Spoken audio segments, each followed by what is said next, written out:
to you. It is a blessed day, and it is the Sabbath, and we get a chance to share with each other the beauty of the holiness of this day, and we also get a chance to share with each other the beauty and the holiness of the Creator of the universe, His Torah, His instructions for living to mankind. As within His being is released through His words. And His words are put down for us in Torah, and they are eternally powerful. And they have the wisdom, the guidance, the instruction necessary for us to be able to release His energy, His power, His passion, His healing, His strength into our world. Follow the words. Follow the wisdom. That's the message of the Torah, and that's our message today as we get ready to talk for a while about Parsha Miketz, the 10th Parsha of Torah. It begins in chapter 41, verse 1 of Genesis, and continues through chapter 44, I believe it's verse 17. Now, the message of Parsha Miketz is that there is a transition, there's a change coming. The things that we think we know, the things that as we think they exist, are not the ultimate reality. But instead, the ultimate reality, beloved, is much more beautiful and is much more fruitful and has much more power in it than what we are used to. We are used to seeing men do what men do. We're used to seeing men's intellect to play its way out and fall into futility. Always it does that. Men's intelligence is never going to accomplish anything significant without spiraling downward through the very thing it accomplished to become a poison into the rest of the world. So it has always been, and so it will always be. But we are not living in this world by ourselves. We are not living here with self-determination. The Creator of the universe, thank you, Father, has given us a plan and a strategy to redeem from every spiraling out of control that men's intelligence, men's passions, men's fleshly urges, men's or women's hormones. It's not male or female here. This is the human condition of spiraling out of control as soon as we start getting away from the Creator and His plan, be it in form of philosophy or in the form of ideology, or in the form of science, or in the form of medicine, or in the form of religion, or in the form of any form of thought or doctrine. When we start spiraling away from our Creator, the destruction, the devastation, the calamities, the cataclysms begin to occur. And He keeps calling us back, and He begins to change the method, change the message, and make it more urgent, but yet make it shift into our spirit, awaken the deep spirit within us, the eternal things within us, the neshama that He placed within us when He breathed His life into Adam, our forebear. So I call this Parsha, I get to my subtitle here, I call this Parsha His Majesty's Special Forces Strategically Positioned for an Epic Move of Redemption. That's a little bit long, I'll give it to you again. When His Majesty's Special Forces are strategically positioned for an epic move of redemption. Oh yes, beloved, there is an epic move of redemption afoot. And His Majesty's Special Forces, that is the covenant associates, the covenant partners of the Holy One, through the Torah, through His wisdom, through Mashiach, through all the combined efforts of these different factors of divine energy in the earth, His Majesty's Special Forces have been strategically positioned for this epic move of redemption. Prepare yourselves, get ready, delight in this, but get ready to work. This is a time for us to be engaged heavily in what's happening. All right. Miketz, the name of this Parsha, at least the descriptive title that's been assigned to this Parsha for ages, since probably the Babylonian captivity. This section of Torah has been called Miketz. It comes from the text itself. The phrase begins, and it came to pass, Miketz. In English, we usually translate that or render it at the end.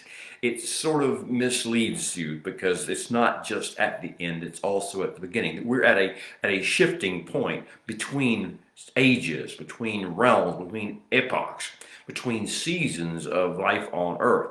The epic plan of redemption is beginning to go through a fulcrum, so to speak. Because me, the first part of Miketz, the mim prefix, means from or out of the midst of or flowing with, flowing in, flowing through. And then the last part of the word of Miketz is katz, and that is from the verb katzatz, an ancient Hebrew verb meaning to cut off or amputate one, but to cut away and cut loose, to begin to have a separate life from what was before. A new season will be introduced, as well as an old season will seem to have terminated. And you will be hard to pressed to be able to say that this is more about something ending or more about something beginning. It is both. So Miketz begins with us, with time, with the earth, with Bnei Israel, the sons of Israel, or Jacob, at a certain point, and also the nations of the earth. Egypt in particular we're focusing on now. We could focus on others, but Egypt is sort of the epitome of the West, of the pseudo-intelligence viewpoint of humankind, of New World alignment, New World Order, kind of a mindset of human beings, humanism being the manifestation. And human beings and Bnei Israel and the entire earth is at a fulcrum between the globes of an hourglass. Above, the thing above is where we have been and where we feel like is our reality, but that's not really our reality on the bottom side, on the bottom side of the fulcrum. If we pass through the fulcrum, we'll be in a new globe, a new world, a new era. So the Miketz basically refers to the fulcrum between the globes of the hourglass and the passageway for our portal, connecting, distinguishing, making the transition between two realms, two seasons, two ages. Some people would call it dispensations. That's gotten a bad rap and a bad usage, but I'll use the term. Now, for us to be able to operate in a season of Miketz, in a season of going through the fulcrum, whenever things are about to dramatically change and the environment is about to dramatically change, the focus, the passions, everything will begin to change in this new era that we're entering into. We're going to pass through this veil. And the idea of the covenant is that the Holy One will introduce to his covenant partners a vision for the bottom globe, for the next phase, for the next season. And he will do so in such a way that will allow a transition, a facilitation of the transition by the other peoples, by the families, by the world, into the new era, into the new realm, through the veil, as if time traveling. Our minds will be illumined. That is his plan. Our vocabulary will shift. Our attention, our passion, our priorities, our focus will be increased so that we can prepare to lay a foundation for the new season, new era, crossing the threshold of time first of all in our thoughts and in our passions and in our energies and our priorities, and second of all in our actions. And that's when the passageway, we become forerunners, we become to be trailblazers. We begin to set a pace and set a track. So Miketz, it means that we're almost through, at the end, it says in English. We're almost through the fulcrum. The birth of Joseph, and then his sailing into Egypt as a slave. This is this plan, this picture of the new shift. He is the covenant partner who will introduce this new shift. He is the one who will time travel, as it were, and will go forward, go before us, and lay the foundation for the new era that we're going to enter into, the new season that we're going to have, the new time, the seasons of the earth. So the Joseph is at the critical fulcrum point. He is in prison, as you know that. That's our last story. We're also, at this time of the season every year, we're in the 8 days of radical rededication, refocusing our mind on interaction with the Holy One in the temple, through the temple model at least. If there's no physical temple, we're modeling, we're going through this model and meditation protocol so that we can reconnect intimately with the Holy One in ways that He has ordained according to His design, as opposed to just whenever we wish to, or whenever we want to, or whenever men's ideas, men's meeting schedules come together. When we follow the patterns, the essential meditation patterns set forth in the temple and its chambers and its furniture and its priesthood, when we begin to function our minds, go through these protocols, then we can. I'm sorry, I'm going to turn off the telephone here. It looks like it didn't get off. Well, when we begin to do that, begin this meditation protocol, we are now beginning to be able to see into the next realm, into the next level. Nothing but trouble. Phone. All right, so I will go forward and we'll see if we can move on a little bit here. So the idea of Parsha Miketz and what our job is in this time of the season is not to get caught up in sentimentality or holiday fervor or anger or self-righteous indignation or any of those things. Our task, our assignment in seasons of shifting, in paradigm seasons of Miketz, is to begin to open our eyes in the Spirit and see beyond the veil into the next age. Begin to think outside the past age, the current age's box. The Hebrew mindset has these phrases of the Olam Haba, the age to come, the world or the age to come, Olam, the things that are hidden of that which is coming. Some degree refers to another world, another time, but every day, every moment, every season has its own Olam Haba. The Olam Hazeh, the time, the season that's present, has its own mindset and has its own priorities. But in the age to come, in the Olam Haba, in the next season, through the fulcrum, through the hourglass bulb, into the next bottom, the bowl of the hourglass, that requires us to think outside this age's box, and to speak words that are outside this age's understanding, and to begin to call forth something within the spirit of man. That is the Spirit of the Holy One Himself who breathes into us, that is preparing us and prepares us for the next age. So I call this introducing the spirit of wisdom and understanding. Introducing the spirit of wisdom and understanding. May you receive the spirit of wisdom and understanding. Not the wisdom of this age, not the understanding of the human mind or human intellect or humanism, not the current viewpoint or point of view of this age or its peoples, but the wisdom, the understanding, and the counsel for the world to come, for the season that is about to come upon the earth after Miketz. See, wise men understand the times and the season. Wise men of the covenant are brought about to understand, to be trained in the times and the seasons. The times are historically designed to fit into the Leviticus 23 season of Moedim, the special appointed times. Each one of those has its message. But there's not just times, there are seasons. And the seasons are the things that prepare for the times. And for instance, this is the season of Hanukkah, or the season of dedication. It's not a time, it's not a Moedim, it's not a Moed, it's not a special appointed time of Leviticus 23.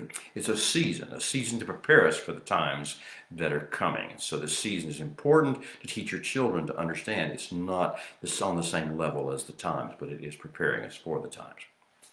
So the wise man understands the times and understands the seasons. Oh, may it be so in your home. May it be so in your heart and your mind. May it be so in your family and in your legacy. Understanding the times and understanding the seasons.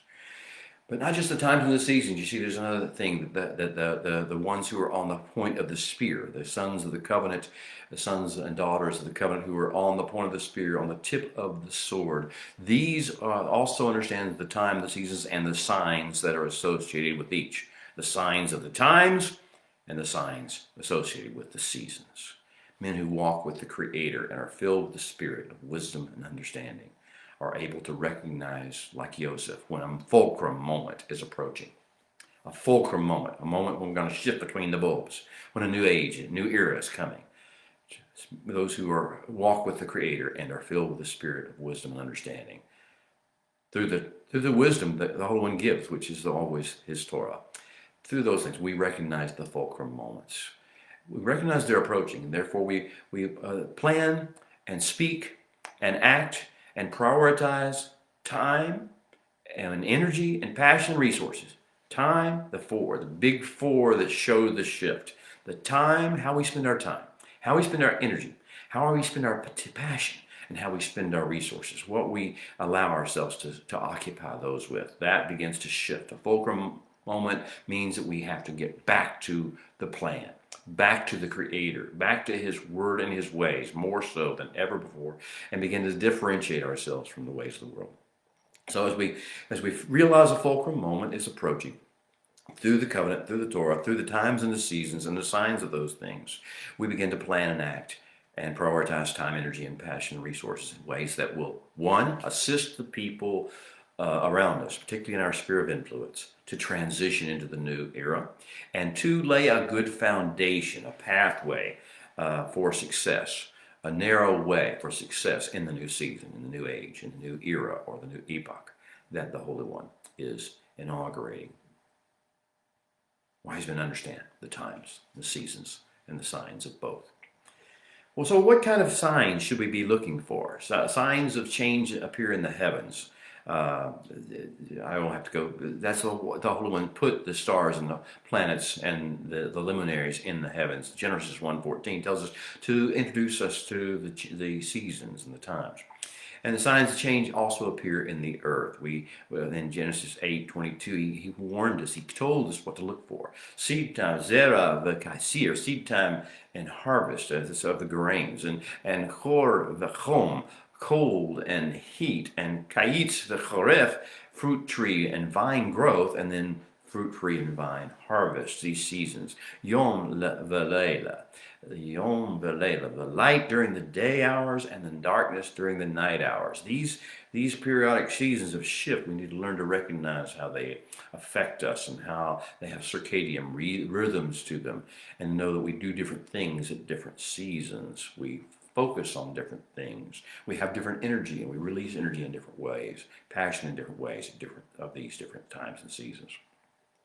Signs will also begin to appear in Eretz Yisrael, the land, actual land of Israel, the physical geographical region around Jerusalem and all that surrounding area that was given as the gift of the Holy One, as the beachhead for the kingdom of heaven to come to earth. It's always His harbinger area. America won't be that. South Africa won't be that. Australia, the Philippines. I mean, as wonderful as these places are, they're all uniquely designed for their own purposes, but they are not the harbinger.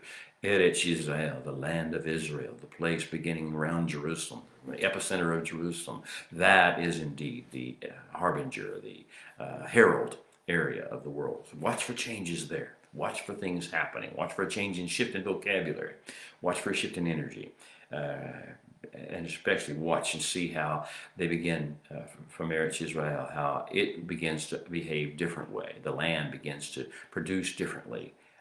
Things begin to happen and look different in Israel than they do in other parts of the world, other geographical areas. Also, signs appear in the nations, of course. And what happens is when a shift is about to take place, what you find is the nations become more and more anti-Torah, anti-Nomian. They begin to be more and more anti the will of the Holy One.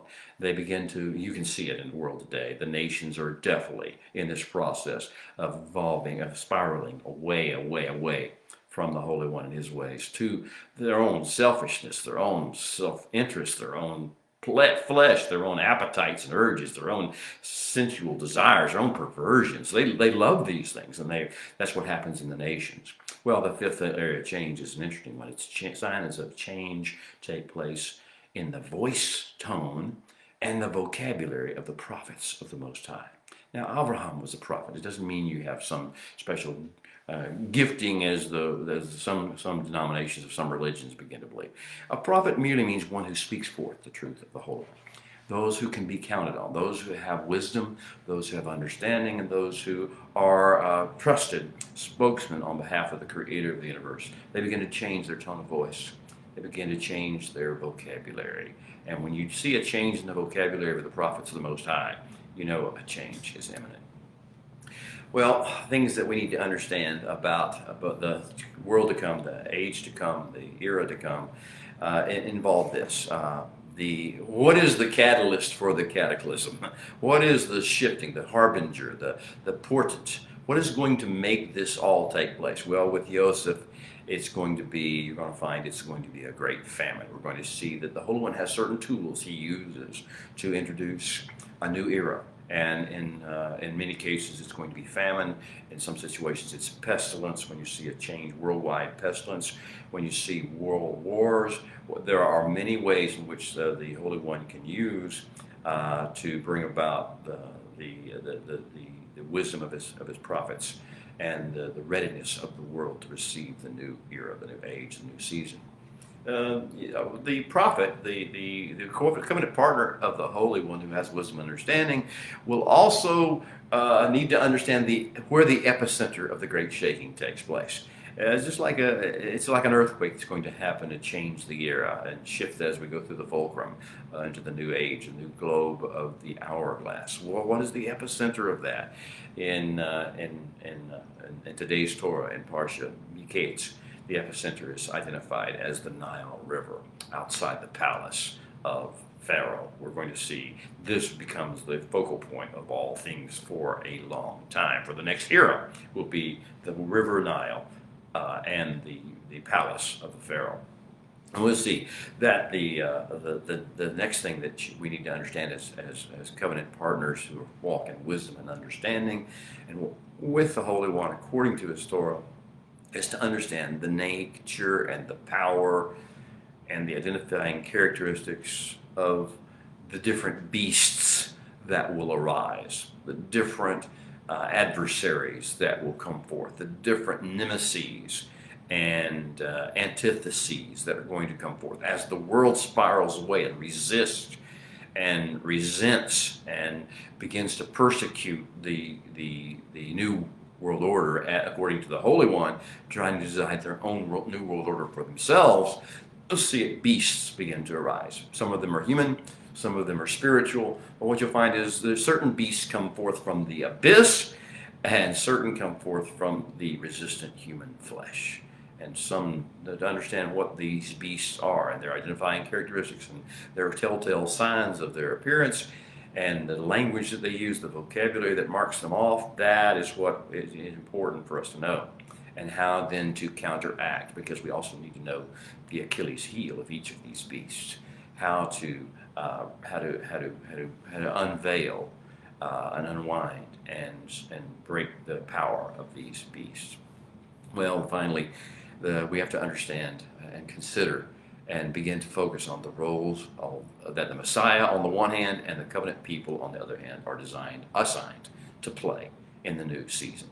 If we don't understand what role the Messiah is supposed to play, we'll try to play it. If we don't understand what role the covenant people are supposed to play, we'll let somebody else do it. We'll try to waiting for somebody else to do it, blaming somebody else for not doing it, or being upset with Messiah for not doing what the covenant people are supposed to do in this new dispensation. All right, I would normally do the call to worship here. I'm going to forego that for purposes of trying to keep this on the air. Apparently that was not pleasing to some people, so last week it began to be the catalyst for the muting. So let's talk about context. What is the context? You can sing your call to worship yourself. Blessings. Context. What exactly happened as we left off last week? Remember that we're in the Joseph Chronicles, the Chronicles of the man that the King James authors decided to rename Joseph. And so we've known him for years as Joseph, but his real name was Joseph. And we're in the middle of his chronicles, the story of his life. And with the end of Genesis 40, basically, we found that he was in prison. The whole issue with Potiphar's wife and the false accusations, but he came into the prison and he began to be appointed over the prison. He was eventually introduced into the lives, the ways, the thought processes, the futures of the cupbearer of the Pharaoh. And this was going to be the key to get him in the right position. The cupbearer and the baker of the Pharaoh, they both had dreams. Isn't that amazing? They both had dreams the same night, and they were very similar, except for they were both had completely different end results. And Joseph was able to see into their future through the prism, through the fulcrum of their future, into the new age of their, and tell them what that was and prepare them for that. And that's where basically we ended. At the end, Joseph asked the cupbearer, who was still going to be alive and going to be before Pharaoh's court, to remember him to Pharaoh, to get him out of there. And unfortunately, the cupbearer, well, we knew it was going to happen. There's something else is going to happen. It's not going to be the fact that the cupbearer goes in there talking about this. It's something else has to happen to be the catalyst for this great revelation and the great ascent of Joseph from the pit. Okay, so we have the next thing happen. We begin the parsha with these words. Open your spirit, open your heart in the deepest way. May your neshama come awake to the sound of the Hebrew phrases, and also may your mind follow with the English translations. Vayehi Miketz shmayim yamin. And it came to pass at the end of 2 years of days. Uparu cholem, that Pharaoh dreamed. Vene omed el hayor. And behold, he stood by the river, the river of the Nile. This is going to be our epicenter for all that's going to take place. Pharaoh in his palace by the river Nile. Now, if we would go on further, men will have Pharaoh's dreams whenever the shift is about to take place. It will seem in Pharaoh's dreams that there are reasons to panic. Climate change is going to be a threat to us all. Yes, Pharaoh's dream. These are Pharaoh's dreams. The climate change movement is all about a Pharaoh's dream. A Pharaoh's dream because we don't see a way through the channel. They don't see a legitimate way. They just want to complain and want to gripe. That's what these folks do. They blame everybody else. They don't ever do anything about it. And so here's the process about learning that the Pharaoh's dreams of great agricultural and disasters ecologically are going to happen. That is begin to be considered a threat and something to be panicking about and blaming people for, as opposed to a catalyst for actually beginning to get back to the Holy One, get back to his plan, and begin to focus our energies on doing his will in the earth according to his instructions. Well, that's the challenge with Pharaoh's dreams. In Pharaoh's dreams, panic scenarios come about, and the ecosystem that the Holy One created to house us is perceived to be careening helplessly out of control. That's all orchestrated. It's all part of the plan. It's not going to happen. It's not going to careen out of control. It just will appear to those who have Pharaoh's dreams that it is doing so. They will talk about it a lot, but they won't be able to see a vision through it. So they see the world rushing headlong toward cataclysm, and that allows them to be opened, hopefully at some stage, to either the beasts or to the Holy One. And so what we have in Parsha Miketz then is after these Pharaoh's dreams are spoken, panic takes place. Pharaoh has no plan. The men, the wise men of this earth, the magicians, the occult, the people who do all the weird stuff and all the supposedly scientific and medical stuff, they got no answers for any of this. All they can do is sit and ponder and whine. And instead they say, is there anybody who has wisdom and understanding? Is there anybody who understands the times and the seasons and the signs of the times and the seasons? And lo and behold, now the cupbearer remembers.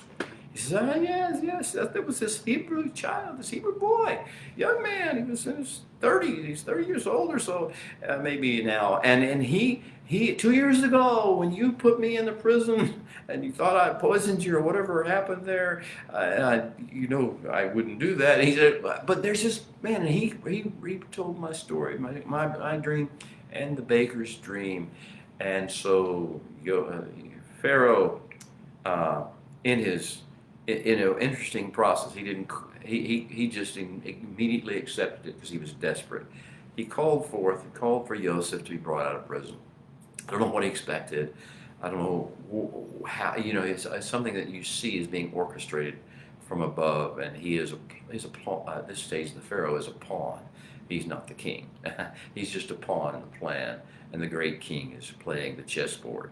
Well, so Joseph comes forth, and as Joseph comes forth, Pharaoh says to him after he's all cleaned up, and he's been in prison, he's been a slave, he's been hated, and now suddenly he is the focal point of all men, and they're looking to him to see what he has to say.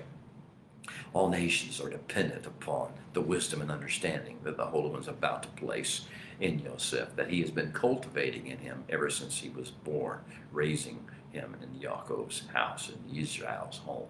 Well, here we are, and so Joseph says, I don't have an interpretation of the dream. It's not in me. And he turns the focus immediately to the creator of the universe. Elohim, as he calls him, the creator. The creator will give you a message of shalom. Oh, well, that's interesting because most of the messages of the world are of doom and gloom and horror and hate and, oh, this is going to be terrible and, oh, well, who's to blame? And who can we blame for this? And who can we punish for this? And that's not the message Joseph has at all. The man of wisdom and understanding says he's going to give you a message of shalom, how to find a level of shalom in all this process. And he begins to tell him. So Pharaoh gives him the dream. And of course, in the first dream, he sees these 7 cows come forth from the epicenter, the Nile. And these 7 cows come forth, and they're fat, and they're healthy, and they look totally the best possible cows they could have. 7 of them come forth one by one. And then we see a shift change, and out of the same Nile River come these 7 blighted, ugly, gaunt, starving cows. And the 7 starving cows come up and they play a cannibal, and they actually, what a shocking look I'm sure he got when the 7 lean cows ate up the 7 fat cows. Then he woke. Behold, it was a dream. He goes into another dream. The second dream, of course, has to do with, now we're talking about grain. We just saw animals that graze and eat grass, eat each other, and now we're seeing grain heads, so the pods of grain. It was first thing, there's 7 grain heads that are so beautiful and so full and so lush, and then followed immediately by 7 that are all torn, all nasty and blighted and sickly and deaf, and they eat the 7 healthy ones. And so again, we have grain turning cannibalistic and predatory. And what a strange, that would make you think climate change is going to kill the world, destroy the world. I understand. That's what you see when you see a Pharaoh's dream. So Joseph says these dreams are one. They're one dream. And the dreams of this, there will be 7 years of plenty. And there will be supernatural plenty. It will be so much that it was going to be everywhere. And it will be in Egypt. Egypt will be the epicenter. And you will provide in those 7 years. It's not just normal, just good luck. We had a good year. No, there's going to be 7 years of abundant because the Holy One's doing something. He is telling you what he's going to do. And he's going to provide 7 years of famine. And there will be a great shift that takes place. A new era will be introduced. And that will be the 7 years of famine. And the world will come to Egypt. And there will need to be grain for everybody. The 7 banner years, the 7 years of supernatural abundance will have provided enough. If you have a white man of wisdom and understanding to be in charge of all this, you will have enough to be able to cover the 7 years for the entire world, the 7 years of famine. Wow, now that's a pretty significant dream. What Pharaoh should do is appoint himself a man. Appoint a man over this that has wisdom and understanding. Well, that's exactly what Pharaoh decides to do. He looks around. You can imagine him looking around. Any leader of this world looking around at his cabinet, saying, "Nah, nobody there," and looking around at his advisors from the business world. "Nah, nobody there." So where am I going to find someone who has wisdom and understanding for the next age, for the coming season?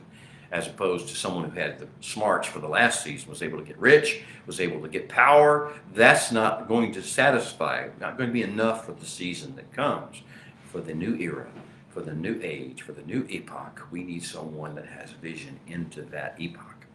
No one in the world besides Joseph had that insight. He was the man of wisdom and understanding. And so Pharaoh recognized that. And he appoints Joseph. And of course, there's this whole illustration of this. This is Joseph's second coming, as he's a prototype of Messiah. Some of the second coming theme is all through all the patriarchs' lives. It goes through the first coming, and it's not a very successful appearance. And then the second coming, they come forth with the fullness of the plan for the Holy One upon their lives. Abraham, Yitzhak, Yaakov. Now we have it with Joseph, and then we'll see it later with Moshe. He'll come first. He will not be approved, accepted, but then there will be a second coming. Then we'll see it with David.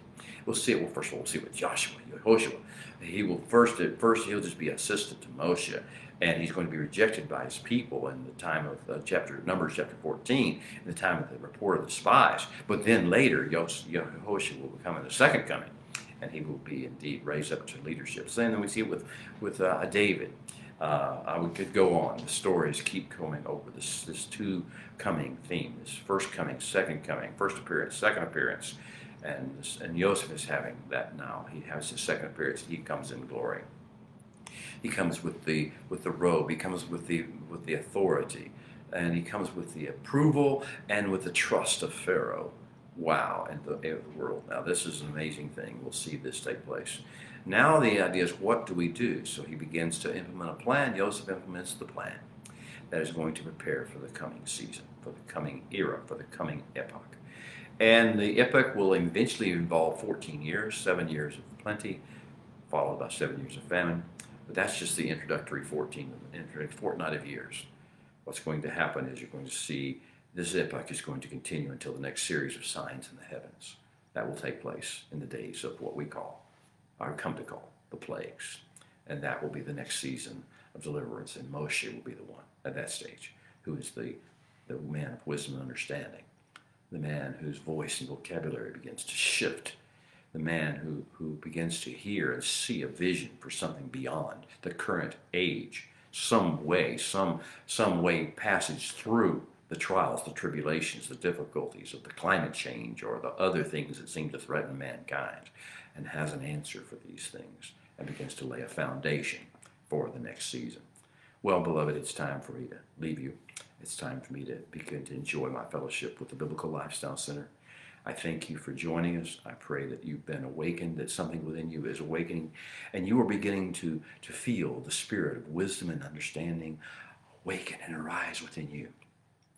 And the sense of knowing where you're going and what to come, and changing your priorities, and changing where you spend your energies, and changing where you spend your passions, and changing how you accept the stuff the world's doing around you, and just go along with it, because now that needs to shift as we begin to go into a new season, a new era, and we have our tasks assigned to us.